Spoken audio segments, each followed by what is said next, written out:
Hello students. तो आज के वीडियो में हम शुरू करने वाले हैं universal franchise and India's electoral system class 8 political science chapter number 5। तो वेलकम टू द वीडियो। आज के वीडियो में हम बात करेंगे यूनिवर्सल फ्रेंचाइज के बारे में। ये यूनिवर्सल फ्रेंचाइज क्या होता है एंड कैसे इसी के थ्रू इंडिया का इलेक्टोरल सिस्टम जो है वो वर्क करता है। इलेक्टोरल का मतलब यहाँ पर इलेक्शन सिस्टम से है बेटा। Electoral system means election system कैसे वर्क करेगा यूनिवर्सल फ्रेंचाइज के थ्रू। तो सबसे पहले चैप्टर की शुरुआत होती है कोटेशन से। तो पहले इस कोटेशन को देख लेते हैं। India adopted the principle of adult franchise with an abundant faith in common man. अब इस यूनिवर्सल फ्रेंचाइज का कॉमन मैन से क्या रिलेशन है? And ultimate success of democratic rule. Never before in the history of the world has such an experiment been so boldly undertaken. So ये जो quotation है ये है कृष्ण स्वामी अय्यर की, जो कि कौन थे? कॉन्स्टिट्यूशन असेंबली जो थी जिसने कॉन्स्टिट्यूशन फ्रेम किया था उसके एक मेंबर थे ये कृष्ण स्वामी अय्यर। और एक डिबेट में उन्होंने ये बोला था कि जब अगर हम यूनिवर्सल अडल्ट फ्रेंचाइज या फिर हम अडल्ट फ्रेंचाइज के प्रिंसिपल को अगर इंडिया में अडॉप्ट करते हैं तो ये क्या होगा? हमारा कंप्लीट फेथ होगा किसमें? कॉमन मैन में। एंड डेमोक्रेसी की अल्टीमेट सक्सेस जो है वो किस पर डिपेंड करती है? इसी यूनिवर्सल एडल्ट फ्रेंचाइज पर डिपेंड करती है। सो फ्रेंड्स, यूनिवर्सल फ्रेंचाइज जो है, फ्रेंचाइज का कॉमन मीनिंग होता है the right to vote. Franchise का मीनिंग क्या है? The right to vote.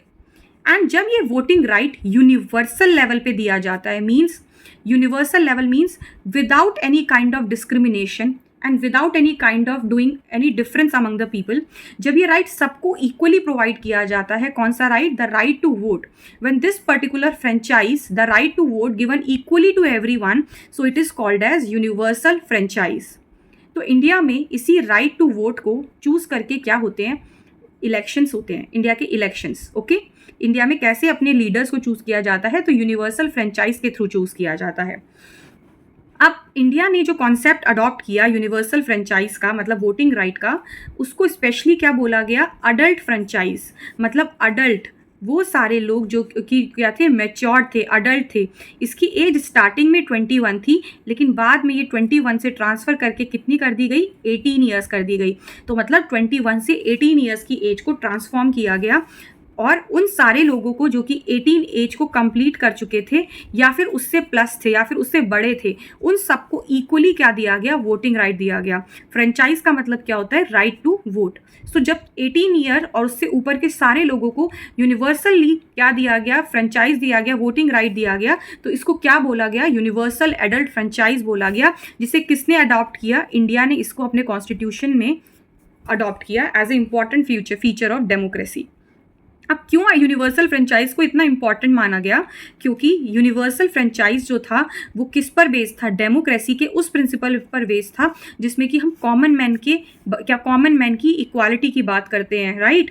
और ये डेमोक्रेटिक सक्सेस थी हम लोगों की उस टाइम पर, डेमोक्रेटिक रूल की एक सक्सेस थी।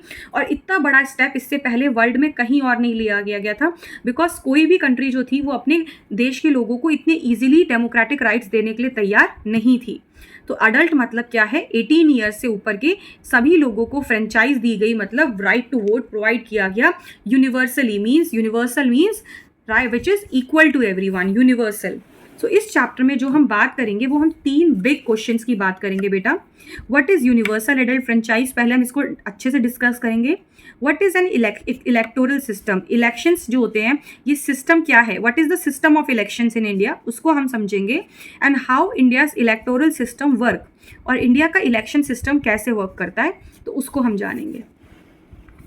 चलिए तो चलते हैं हम इस चैप्टर के फर्स्ट टॉपिक पे। चलिए, तो आपके चैप्टर की शुरुआत में यहाँ पर आपको एक पिक्चर गिवन है बेटा, if you can see hair.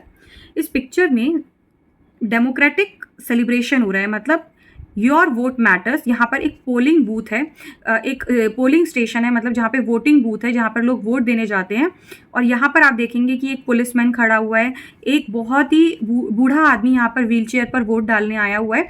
तो इसी पिक्चर से आपको ना बहुत सारी चीज़ें इंडियन डेमोक्रेसी के बारे में, इंडियन इलेक्टोरल सिस्टम के बारे में क्लियर हो जाएंगी।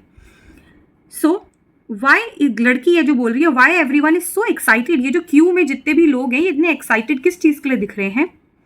And the other child is saying it's just voting, ये तो सिंपल ऐसी वोटिंग है, तो क्यों ये लोग इतना खुश हैं? तो इधर ये जो इन औरतें यहाँ पर ये बताती है, just voting, no, it's the biggest celebration of our democracy, ये हमारी डेमोक्रेसी का बहुत बड़ा सेलिब्रेशन, मतलब एक बहुत बड़ा फेस्टिवल है, क्योंकि इसमें किसकी बात करी गई है? कॉमन मैन को राइट्स देने की बात करी गई है। द जनरल इलेक्शंस, आज कौन सा दिन है? जनरल इलेक्शंस का दिन है, मतलब एक ऐसे इलेक्शन जिसमें कि सभी भारत के नागरिक क्या लेते हैं? हिस्सा लेते हैं और अपना वोट डालते हैं। तो यहाँ पर लिखा गया है एवरी वोट काउंट्स, मतलब हर एक वोट की कीमत होती है। यहाँ पर फ्रेंचाइज की आपको डेफिनेशन गिवन है, a right granted by the constitution और government, another term that is used is suffrage, a synonym of franchise. तो सफरेज और जो फ्रेंचाइज है, इन दोनों का मतलब क्या है? गवर्नमेंट से दिया गया लोगों को वो राइट, किसने राइट प्रोवाइड किया है? हमारी गवर्नमेंट ने राइट प्रोवाइड किया है। किसको दिया है? लोगों को दिया है, so that the people can choose their representative. Okay, so इसे हम सफरेज राइट भी बोल सकते हैं या फिर फ्रेंचाइज भी बोल सकते हैं। Now let's see the definition of universal adult franchise. The constitution makers decided that universal adult franchise would be a feature of Indian democracy right from outset, मतलब डेमोक्रेसी की शुरुआत से ही हमारी कंट्री में सभी लोगों को क्या दिया गया? यूनिवर्सल एडल्ट फ्रेंचाइज दिया गया। This means that every adult citizens get one vote and वो all votes have equal value. अब इसका मतलब क्या था? ये अपने आप में क्या थी? यूनिवर्सल एडल्ट फ्रेंचाइज एक टाइप की इक्वालिटी थी। क्या थी? ये एक तरीके की इक्वालिटी थी। हमारे कॉन्स्टिट्यूशन में सबको राइट टू इक्वालिटी दिया गया है ना, कौन से आर्टिकल में दिया गया है? आर्टिकल 14 से आर्टिकल 18 में राइट टू इक्वालिटी दिया गया है। तो उस इक्वालिटी को इंश्योर करने के लिए सबसे पहले क्या किया गया कि सारे every adult citizens get one vote, हर एक अडल्ट सिटीजन का जो पास जो वोट है एक वोट होगा, और हर एक वोट की and all votes have equal value, और हर एक अडल्ट सिटीजन के वोट की इक्वल वैल्यू होगी। मतलब एक प्राइम मिनिस्टर से लेकर एक हाउस हेल्प जो है उसकी वोट की जो वैल्यू है वो भी क्या होगी? इक्वल होगी। Hence every Indian citizen age 18 and above has right to vote irrespective of caste, चाहे उसकी कोई भी कास्ट को वो बिलोंग करता हो, किसी भी क्रीड से वो बिलोंग करता हो, किसी भी पंथ को वो बिलोंग करता हो, रेस उसका चाहे किसी भी तरीके का उसका जो रेस मतलब उसका जो फिजिकल फीचर्स हैं चाहे वो किसी भी तरीके के हों, रिलीजन किसी भी धर्म का हो, किसी भी जेंडर का हो, कितना भी पढ़ा लिखा हो, उसकी इनकम चाहे कुछ भी हो, ये सब इर्रिस्पेक्टिव इन सबको हम नहीं ध्यान में रखते हुए सबको इक्वली क्या देंगे? वोटिंग राइट देंगे। इसीलिए हमने इस राइट को क्या बोला? यूनिवर्सल राइट बोला। The word universal can notes this, और यूनिवर्सल का मतलब ही क्या होता है? एक ऐसा राइट जो सबको इक्वल बेसिस पे दिया गया हो। तो यूनिवर्सली हमने क्या दिया? सबको यूनिवर्सल फ्रेंचाइज दिया। So, India changed the minimum age for voting from 21 to 18 in 1988। अभी मैंने आपको बताया था पहले वोटिंग की एज 21 थी, बाद में 18 कर दी गई थी 1988 में। Discuss whether this was a good move, क्या ये एक सही मूव था? आपको डिसाइड करना है, यहाँ पर आपके लिए क्वेश्चन छोड़ा गया है। So universal franchise is a corner stone of Indian democracy, मतलब ये एक मेन स्टोन है इंडियन डेमोक्रेसी का। इलेक्शंस टू लोकसभा, अब कौन कौन से इलेक्शंस में भारत के सभी नागरिक जो है वो वोट करेंगे? भारत के सभी सिटीजन्स वोट करेंगे। तो लोकसभा के इलेक्शंस में, legislative assembly of every state and union territory. So हर एक स्टेट की जो लेजिस्लेटिव असेंबली है और या फिर यूनियन टेरिटरी की, and all local elections in the village and cities are based on universal adult franchise. और कॉन्स्टिट्यूशन के कौन से आर्टिकल में? आर्टिकल 326 में इसे दिया गया है कि कौन कौन से इलेक्शंस होंगे? Lok Sabha, legislative assembly of state and union territory and village में जो भी इलेक्शंस होंगे वो किसके थ्रू होंगे? हमारे यूनिवर्सल एडल्ट फ्रेंचाइज के थ्रू होंगे। Members that remember that no one can vote on another's behalf, सबसे इंपॉर्टेंट चीज़ कि कोई भी इंसान दूसरे के बिहाफ पर वोट नहीं कर सकता, सिर्फ हर कोई अपना वोट कास्ट कर सकता है। कोई ये नहीं बोल सकता कि ओके मैं बिजी हूँ तो आप मेरे लिए वोट करके आ जाओ। Can you calculate how long you have to wait before you can vote? अभी आपकी एज आप 8th ग्रेड में है, कितनी आप कैलकुलेट कर सकते हैं? To be able to exercise your right you need to be registered as a voter in your constituency. अब यहाँ पे ध्यान दीजिए, अगर आपको वोटिंग डालनी है और अगर आप 18 ईयर्स के हो चुके हैं, कंप्लीट हो चुके हैं, तो आपको क्या करना है, आपको रजिस्टर करना है। You need to register as voter. As a voter आपको क्या करना है, अपना वोटर आईडी कार्ड बनवाना है। क्या बनवाना है, वोटर आईडी कार्ड बनवाना है इन योर कॉन्स्टिट्यूएंसी। अब ये कॉन्स्टिट्यूएंसी क्या होती है, एक स्टेट के अंदर एक स्टेट को छोटे छोटे स्मॉल यूनिट्स में डिवाइड किया जाता है। इसमें डिवाइड किया जाता है स्मॉल यूनिट्स में। अब ये जो स्मॉल यूनिट्स होती हैं, हर एक यूनिट को क्या बोला जाता है, कॉन्स्टिट्यूएंसी। मतलब एक राज्य में छोटे छोटे वो क्षेत्र जहां पर इलेक्शंस कंडक्ट होंगे। तो आप भी किसी कॉन्स्टिट्यूएंसी में आएंगे, आप वहां का वोटर आईडी कार्ड बनाकर वहां इलेक्शंस में लड़ सकते हैं। However one barrier from voting is found guilty of committing certain serious crimes. पर अगर आपसे ये वोटिंग राइट लिया भी जा सकता है अगर आप किसी सीरियस क्राइम में इन्वॉल्व मिले होंगे तो। नेक्स्ट टॉपिक पर आ जाते हैं। Do you remember India had general elections in summer of 2024. About 980 million voters were eligible to exercise their franchise. For that, 543 constituencies of the Lok Sabha. Lok Sabha में total कितनी constituencies में लोकसभा के इलेक्शंस होते हैं, 543 units में। मतलब भारत के कितने राज्यों, अलग अलग राज्यों के कितने 543 एरियाज में लोकसभा के इलेक्शंस होते हैं, जिसमें 980 मिलियन वोटर्स वोट डाल सकते थे। Constituency is a area whose voters elect a representative for legislative body. legislative body कौन सी बॉडी है, हमारी पार्लियामेंट। हमें पता है पार्लियामेंट के 2 हाउसेज होते हैं, लोकसभा एंड राज्यसभा। तो ये पार्लियामेंट में जब इलेक्शंस होते हैं तो वोटर्स को क्या करना होता है, अपने अपने एक एरिया से एक एक रिप्रेजेंटेटिव को चूज करके लोकसभा में भेजना होता है।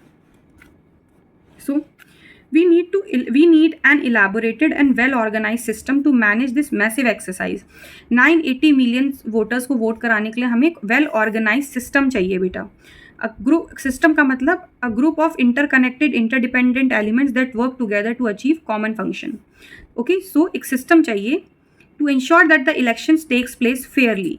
और इलेक्शंस में, क्योंकि एक बहुत बड़े देश का सवाल है, राजनेता का सवाल है, तो ये फेयर मैनर में होना बहुत ज़रूरी है। मतलब इसमें किसी भी तरीके की वोटों की चोरी या फिर किसी भी तरीके की कोई गलत प्रैक्टिस, और फ्रीली हर कोई अपना वोट डाल सके, इसको हमें इंश्योर करना पड़ेगा। In this chapter we will briefly explore how can vote a few of of the types of elections we have.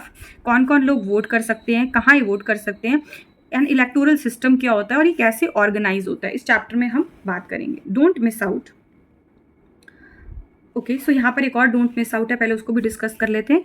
India has 3.1 million elected representatives in more than 250,000 local government bodies across India.